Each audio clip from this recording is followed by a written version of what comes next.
from Spain, Javier Dominguez. He's sitting at 11-3, playing for Team Hal Rui's Sword. Also in the MPL, both players, in fact, Seth Manfield as well for the United States, playing for Team KMC Genesis on Dredge, also at 11-3.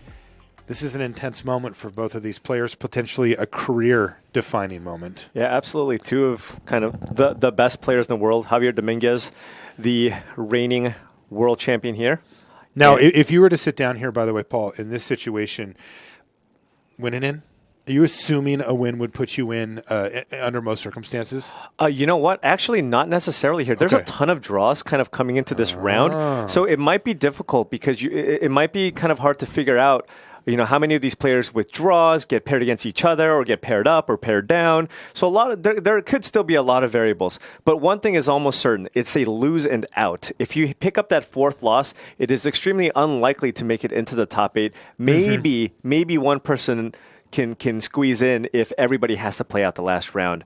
And Javier here with, you know, one of the most important cards in the matchup, especially against Dredge. Thing in the Ice allows you to potentially reset the board in case the Dredge decks do get explosive starts here. But Whoa. Are we just getting super aggressive here for Javier Dominguez? He just cycled through 2 mana Morphos, and here's another Thing in the Ice and a land. We could see him just beat down. Yeah, I mean, why wait? Right. We had a deck tech earlier where basically they were saying, look, with Thing in the Ice, sometimes you just want to be more aggressive than you think because it ends the game quickly. It's a 3-turn clock. It's a 7-power creature. Yeah, it really is much quicker than it looks on the surface, especially when it's all frozen in 0-4-y. Yeah, but a big Dredge here. Cathartic Reunion out of Seth Manfield. Hits Life from the Loam. Needs to find another Dredger, and he does find it. That's a Golgari Thug, which allows Seth to dredge 4, but has not found a Narcomoeba yet to get that prize amalgam in until, oh, there it is. There's one. So 3 Dredgers in Seth Manfield's hand. Now the Narcomoeba will trigger the prize amalgam. And Seth will put a couple of creatures onto the battlefield. Not, you know, he was able to dredge a good amount, but still not super explosive. Look at this. Serum Visions was a draw step here for Javier Dominguez, potentially finding him another spell, and he needs one more. It was another copy of Serum Visions off the top there. So we are going to see this Thing in the Ice transform into an Awoken Horror and send the team packing there for Seth Manfield. But more importantly, perhaps here, just take the race to him. Absolutely, because, you know, the prize amalgam in the hand, not going to do a whole lot. Seth is going to have to find a way to put it into his graveyard. And, of course, Javier at this point just wants to end this game as quickly as possible. You don't want to give Dredge the time to, you know, start dredging Faithless Lootings and basically dredge your entire deck. And, you know, I think Javier is just deciding what he wants to do. He has an Arclight Phoenix in hand, no way to put it into his graveyard. But, you know, sometimes you can just hardcast Arclight Phoenix and get in there. Boink, boink. The Awoken Horror. And boy, you know, you mentioned that it's a 3-turn clock on its own. If its little friend there can join the fray starting next turn, it's just over. Yeah, and this is an excellent scry here from Javier Dominguez. That's a Faithless Looting as one of the options to scry. So he might, you know, if he finds Faithless Looting into another spell next turn, he will be able to flip the other Thing in the Ice, and that will be a lethal attack. That would just be game. Right. Of course, the Dredge deck, low on interaction. That's not really what it's about. I think Dark Blast might be the only actual instant in the main. Can, like, affect anything other than the graveyard. Javier mulling over his options here. So Javier does have one thing he could have done here. He has a Lightning Axe, so he could have discarded Arclight Phoenix to Lightning Axe. And target his Awoken Horror, which would tick the Thing in the Ice down 1. But more importantly, that would be the 3rd spell he plays this turn, which means he would have been able to get an additional attack for 3 with the Arclight Phoenix. But as it stands, Javier says, look, what is Seth going to do? If he floods the board with creatures, I'll just cast 2 spells next turn and kill him. Right, absolutely. I think Seth right now has to be afraid of the other Thing in the Ice flipping. Might actually choose to use the Conflagrate here and get rid of that Thing in the Ice just so he can survive an additional turn. Wow. Yeah, an alternate way for Seth to stay alive, even if Javier Dominguez attacks in for 14 this turn, is to just cast the Cathartic Reunion in his hand and hope to dredge enough cards and hit some Creeping Chills, which will allow him to gain enough life to survive an attack for 14.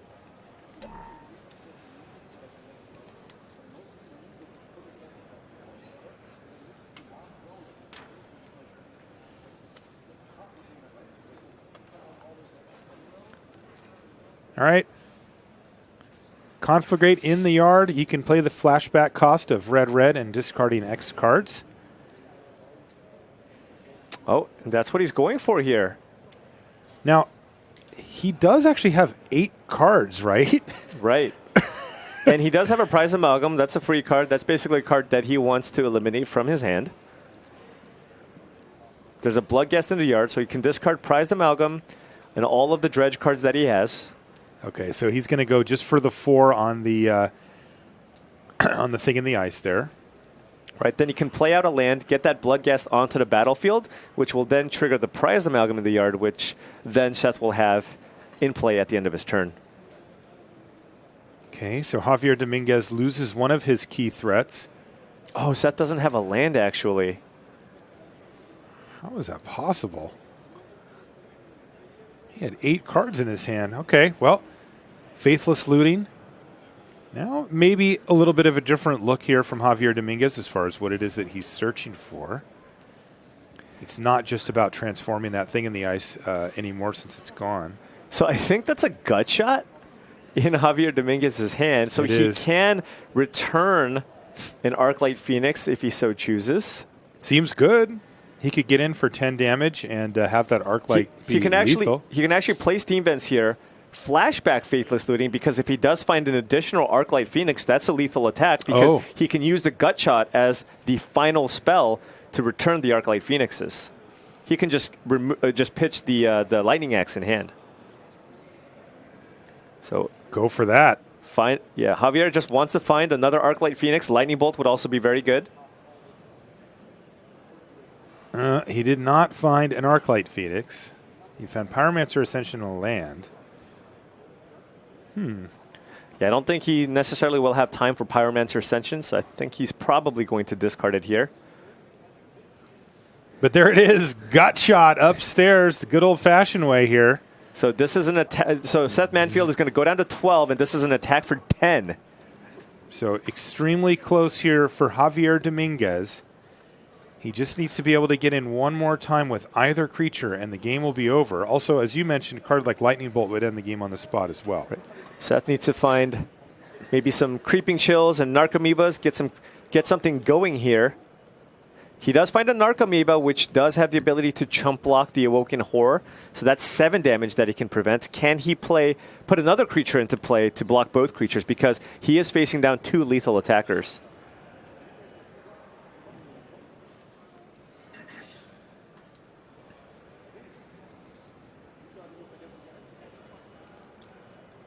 I think Seth needs to use Cathartic Reunion here to try to hit either Narcomoeba or Creeping Chill, just to try to gain some additional life.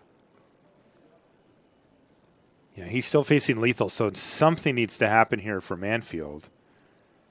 And keep in mind, Javier Dominguez still has Lightning Axe in hand, so he does have the answer, as he can discard any card he draws to the Lightning Axe to kill the Narcomoeba. And just get in with that Phoenix and end the game. There it is, Cathartic Reunion. All right, big dredges. Let's see. Big McDredgersons here. That was a miss. That was nothing, though he did find another Stinkweed Imp, so we get to do it again. Okay, there was a Creeping Chill in there. Okay. Now, that actually will put him out of range of the Phoenix by itself. Right, but he still needs to find another Creeping Chill or Narcomoeba to actually stay alive because, again, Javier Dominguez can remove the Narcomoeba from the battlefield. This is it. This is the last dredge he has. Another Stinkweed. Now, this is 50 cards. There's another Creeping Chill. Okay, so now Seth Manfield is up to 8 life, but I still don't think that's enough. No, not with the removal spell in hand for Javier.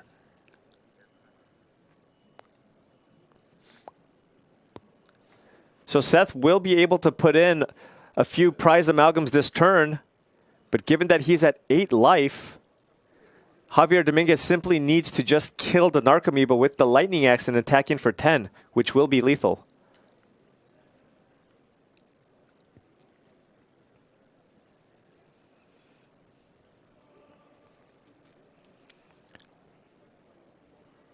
Yeah, the most important card in this matchup is Thing in the Ice.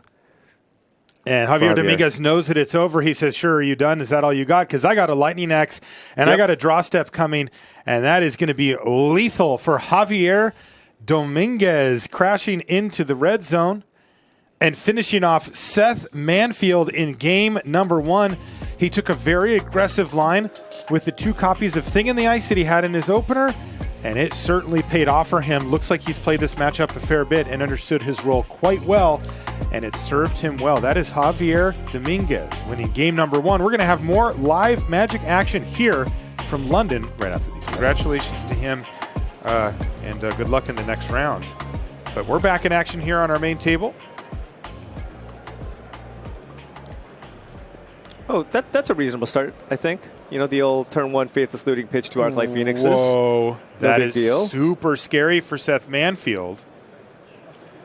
But, you know, it looks like Seth, I mean, this is, he mulliganed to, I don't know. It looks like this is many, many mulligans because I don't see a lot of cards left in Seth Manfield's hand.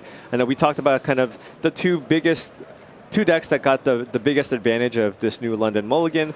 I think Dredge and Tron were kind of the 2 consensus decks that got the biggest edge because, you know, it's looking for a very specific card. So, of course, having the ability to look at a full 7 cards every single time you mulligan does help you find that Faithless Looting or the Ancient Stirrings or that Expedition Man. It is interesting how people approach this because, well, you and I were having a chat when we were out sightseeing. We came in a little bit early and hit up some museums, and we were talking about the mulligan rule, and it was like, wait a minute. Like, every deck, everybody who plays the deck goes, well, you know why my deck is better with this mulligan rule? Right. And it's like, at some point, you and I looked at each other and we're like, what are the decks that don't get better? Like, maybe we should focus on those because almost every deck, now, it is varying degrees, right? So, sure, there may be some edge to be gained, but it's not like if you look at how much better Tron is and it's just relative to the field of everybody else saying, well, my deck stayed the same. Everybody's like, well, my deck's better too. Yeah. The London mulligan is just, by default, just a stronger mulligan, right? For everybody across the board. So and for different reasons. Right. So everybody is going to just have more real games of Magic.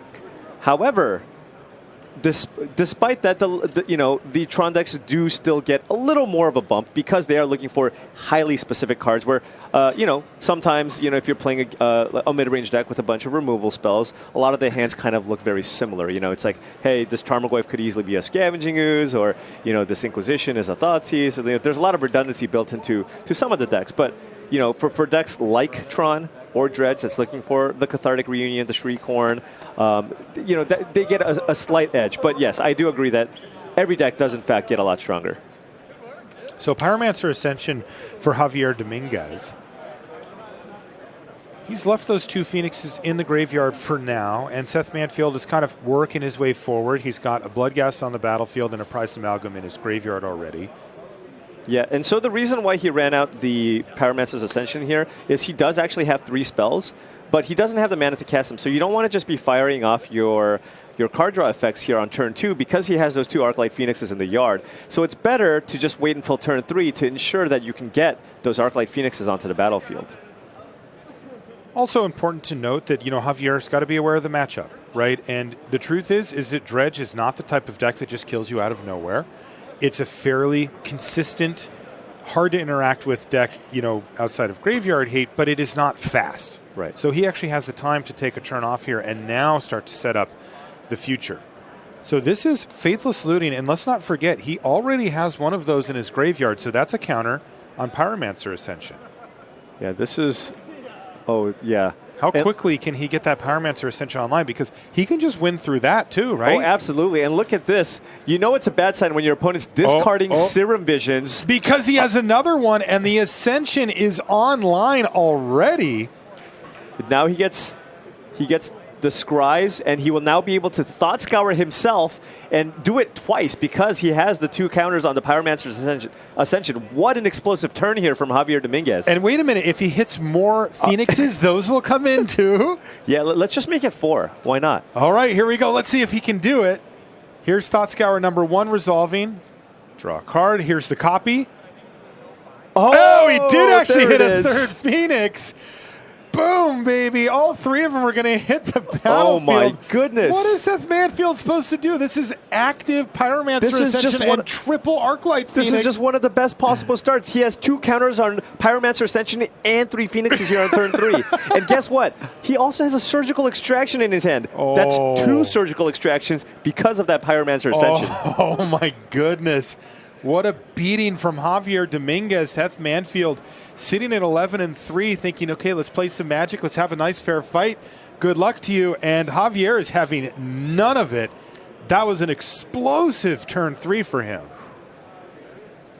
Look at that board state.